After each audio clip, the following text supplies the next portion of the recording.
SAFM, South Africa's news and information leader.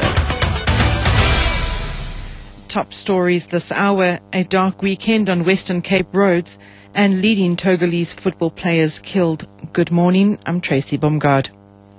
9 people have died on Western Cape roads in what authorities call a dark weekend for the province. 4 people died in a head-on collision between 2 vehicles on the R364 between Lambert's Bay and Graafwater. Provincial Traffic Chief Kenny Africa says 2 people were killed in an accident in Paarl and a 3-month-old baby died in an accident on the West Coast Road.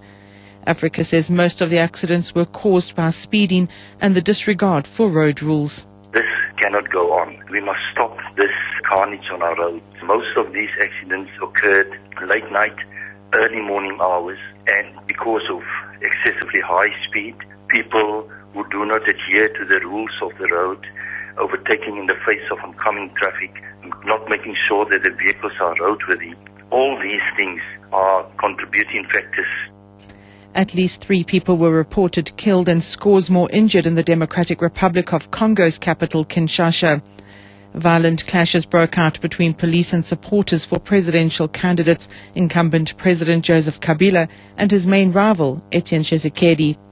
Tshisekedi was forced to stay in a car for more than 9 hours as riot police blockaded the entrance to the airport, preventing him from leaving. Authorities cancelled all political rallies amidst the violence. More than 30 million Congolese are due to go to the polls tomorrow. Mashlati Gallans reports from Kinshasa. United Nations mediators were brought in but to no avail. The standoff lasted until just before midnight. Then police stormed the car of opposition leader Etienne Tshisekedi and forcibly removed his driver. Several of his supporters that were in his convoy were arrested, dragged in the streets and beaten with batons. One screamed in French, "I am a journalist," and another asked, "What did I do?" But their cries fell on deaf ears. Party supporters have told the SABC that Tshisekedi is safe in his home, but police plan to barricade it to prevent him from meeting his supporters.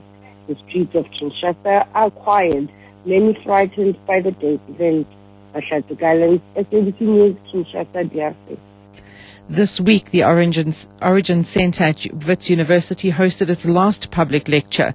The theme was Shale Gas and Fracking, US and SA Perspective.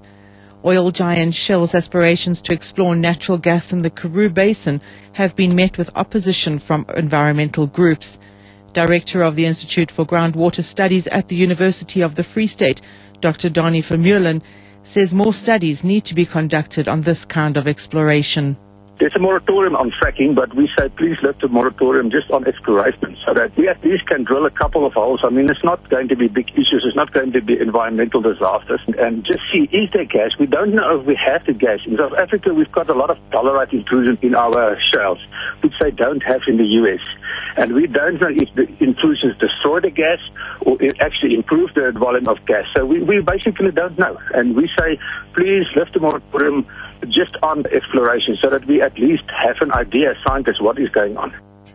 Further afield, authorities in Togo say at least 6 leading football players were killed after a bus carrying them plunged into a ravine and caught fire.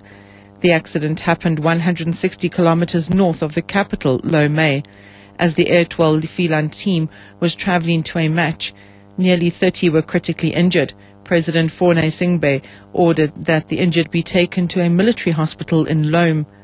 Last year, 2 members of the Togo national football squad and an Angolan bus driver were killed after the team bus was attacked by separatist rebels in Angola. In 2007, the Togo sports minister was among 22 people who were killed when a helicopter carrying Togolese soccer fans and officials crashed in Sierra Leone after an African Cup qualifying match.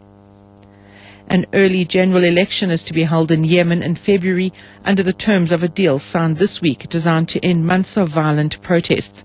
It removes President Ali Abdullah Saleh from power. The BBC's Sebastian Usher reports. The announcement comes just days after Yemen's veteran President Ali Abdullah Saleh finally signed a deal to stand down after many months of mass protests demanding he leave. But those protests haven't stopped, with tens of thousands back on the streets on Friday expressing their concern that Mr. Saleh's inner circle might still hold on to power. The unexpected announcement by the Vice President that elections will be held in just 3 months may go some way towards answering those fears.